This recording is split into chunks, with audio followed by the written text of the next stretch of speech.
આપણને એમ કે દિલ્હીમાંથી કંઈક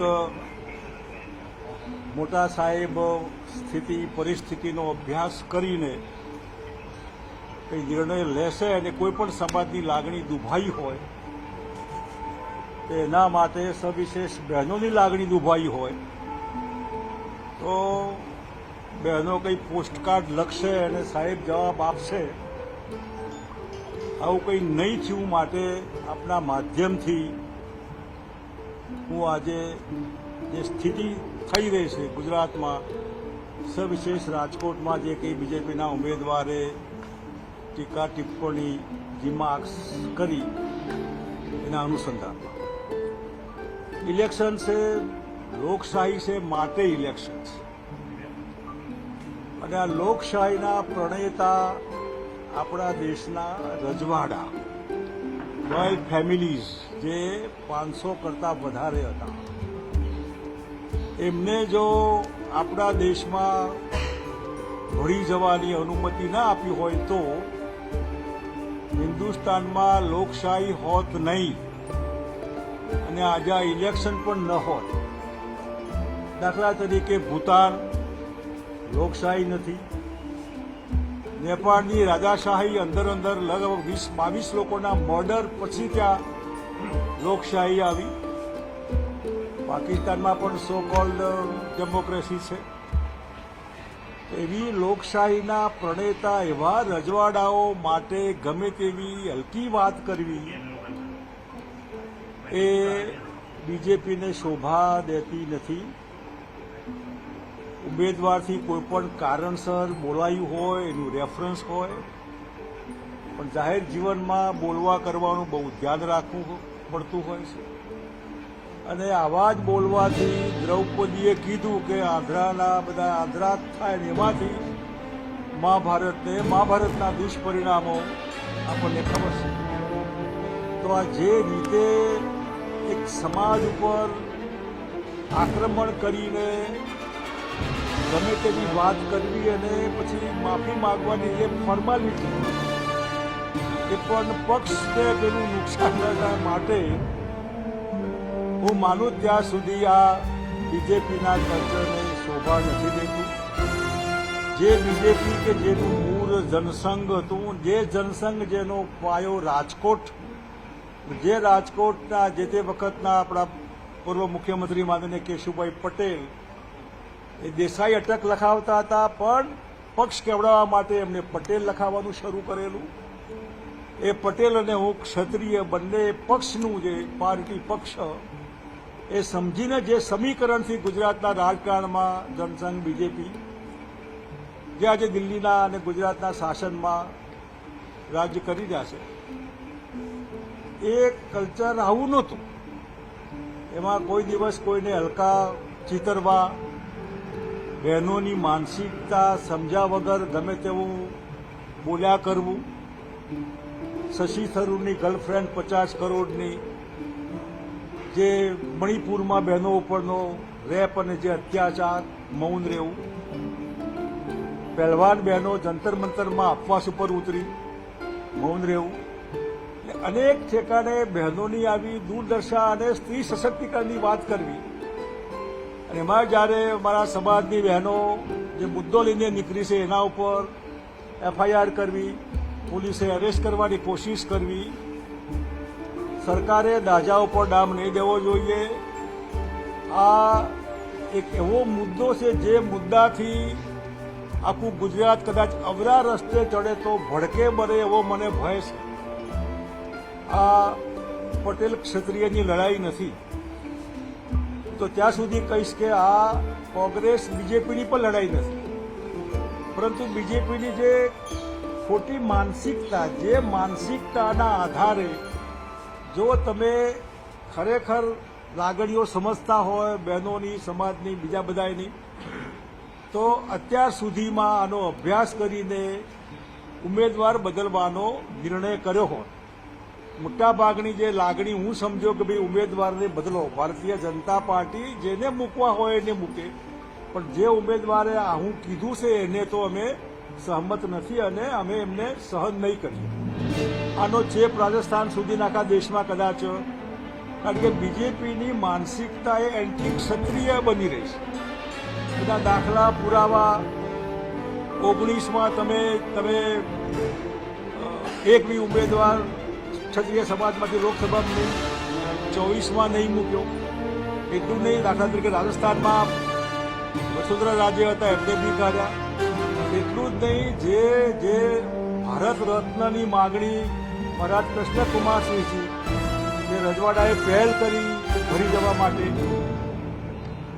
એ અડવાણી સાહેબને કઈ અવસ્થામાં ભારત રત્ન આપ્યું, કદાચ એમની માનસિક સ્થિતિ પરાણે પકડીને બેસાડ્યા હોય એવું. વાજપેયી તો ભાનમાં હતા જ નહીં. વાજપેયી સાહેબને ભારત રત્ન રાષ્ટ્રપતિએ આપ્યું તો પરાણે બેસાડી રાખ્યા હોય. એટલે એક જાતનું આપણને એવું દ્રશ્ય જોવા મળે કે ભારતીય જનતા પાર્ટી કઈ દિશામાં જઈ રહી છે. તમે ભારત રત્ન આપો, પણ આપવા માટે જેને કોઈ ઉત્સાહ નથી, એમના મૃત્યુ પછી આપવું જ હોય તો. અને જેની માગણી અમે કરેલી મહારાજ કૃષ્ણકુમારસિંહજી, 2019માં મેં પત્ર લખેલો કે એમની સરદાર સાહેબની પ્રતિમાની બાજુમાં નર્મદા કિનારે 542 કરતાં વધારે રજવાડાઓ હોય એમની પૂરાકદની મૂર્તિઓ ઊભા કરીને એમનો ઇતિહાસ લખવો જોઈએ, જોઈનિંગ તારીખ લખવી જોઈએ. એ તો બધું એક બાજુ ગયું. પણ એના બદલે જે રજવાડાઓએ કીધું કે એની બેન બેટીઓ સુધી જ્યારે વાત જાય ત્યારે ભારતીય જનતા પાર્ટી ક્યાં પોતાનો કલ્ચર હાઉસ એ માનીને ટેકન ફોર ગ્રાન્ટેડ ચાલે. પણ જ્યારે સમાજને અહીં કલેજા પર ચોટ લાગે, હું માનું ત્યાં સુધી આ ચોટ લાગી છે બરાબર, અને આ ચોટ લાગી એમાં ભારતીય જનતા પાર્ટીનું લોકસભાનું રાજકોટનું કાર્યાલયને તાળા વાગે એટલું પૂરતું નહીં હોય. આ ગમે ત્યાં તાળા વાગશે. એટલા માટે સમજીને એમને જે પાર્ટીએ ઉમેદવારી નક્કી કરી હોય એ પાર્ટી જ ઉમેદવારમાં આગુ પાછું કરે. આમાં વ્યક્તિગત ઉમેદવારે નક્કી નથી કરવા. પોતે ઉમેદવાર થવું ન થવું, ઉમેદવાર થયા એ પાર્ટીએ નક્કી કર્યા. રાજ્યસભામાં લઈ જાઓ, આપણે ક્યાં વાંધો છે. પણ જો ઉમેદવાર ભારતીય જનતા પાર્ટી નથી બદલતી, એનો અર્થ ભારતીય જનતા પાર્ટી નથી બદલતી, તમે થાય એ કરો. તમારી બેન બેટીઓ પર અમે ગમે તેવું કરીશું, તમે થાય કરી લો. અને ભારતીય જનતા પાર્ટીવાળા ક્ષત્રિયો જે હોય, કદાચ સિદ્ધાંત નીતિને માનતા હોય, પણ જો એમનો આત્મા એમની બેન દીકરીને કોઈ આ સંભળાયું હોય તો એ શું કરત? ફરગેટ ક્ષત્રિયો. પણ સમાજની કોઈ પણ બેન દીકરી માટે ગમે તેવા એલિગેશન થાય તો આપણે શું કરીએ? આપણે આપણી બેન દીકરીની વાત સાંભળી લઈશું કે તેલ પીવાનું રાજકારણ એવું ન હોય કે હવે મારું સમાન મારે ઘીરો મૂકવાનું હોય. અને ઘીરો મૂકવાવાળા ઘણા બધા હતા. એ ઘણી વખત હું જાહેરમાં માનસિંહનો, જોધપુરના રાજાનો દાખલો બી આપું, જે અકબરને શરણ થઈ ગયા હતા. થઈ જાઓ શરણે, મને એનો વાંધો નથી. પણ તમે સમાજની અસ્મિતા, સમાજની લાગણી, એની ભાવના એને ઠેસ લાગી છે, એ ચોટ લાગેલી છે, એને મલમપટ્ટી નહીં થાય. અને મલમપટ્ટીની એમની માગણી ફક્ત ને ફક્ત ભાઈ તમે આજના બીજેપીના ઉમેદવારને બદલો. એ બીજેપીના હાઈકમાન્ડના હાથમાં છે. બીજેપી આખું ગુજરાતના હાથમાં, ઓલ ઇન્ડિયાના બીજેપીનું હાઈકમાન્ડ છે. એટલે જો ગુજરાતની આ લાગણી ભારતીય જનતા પાર્ટીનું હાઈકમાન્ડ ન સમજે તો એમ સમજવાનું કે એમની સહમતિ છે. આ ગાળ દેવામાં બીજેપી હાઈકમાન્ડની સહમતિ છે, વડાપ્રધાનની સહમતિ છે, પાર્ટી પ્રેસિડેન્ટની સહમતિ છે, હોમ મિનિસ્ટરની સહમતિ છે. તમે અમને આવી ગાળો બોલો છો, ઓકે, તમને મંજૂર છે, ઠીક છે, અમે અમારી રીતે જે કરવું હોય અમે કરીશું.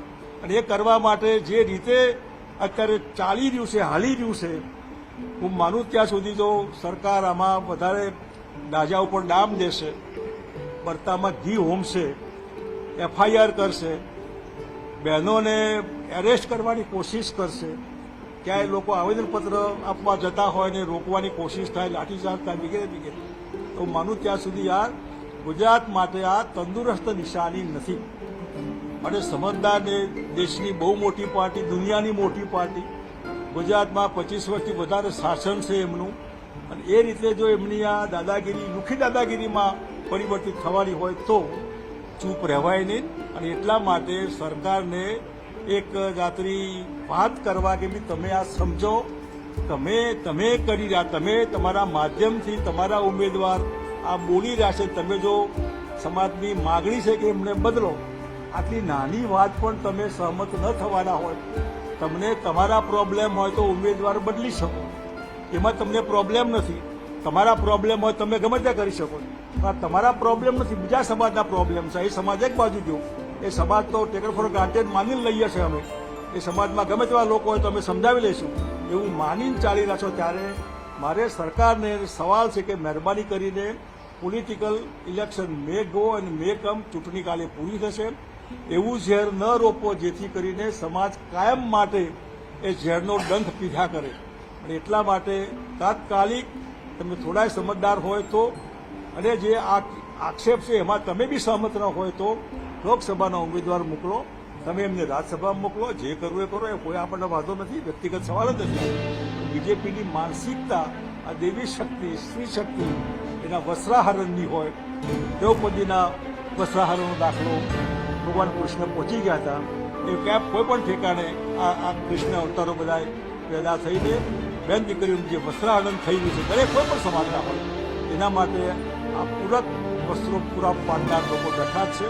અને જો ભારતીય જનતા પાર્ટીનું હાઈકમાન્ડ, દિલ્હીનું હાઈકમાન્ડ આ નિર્ણય વહેલો નહીં લે તો આ ચિનગારી ક્યાં જશે એ કહેવાય નહીં. એના માટે જે કંઈ પરિસ્થિતિ ઊભી થાય એના માટે ફક્ત અને ફક્ત બીજેપી હાઈકમાન્ડ જવાબદાર હશે, ગુજરાતની સરકાર જવાબદાર હશે, દેશની બીજેપીની ગવર્મેન્ટ જવાબદાર હશે.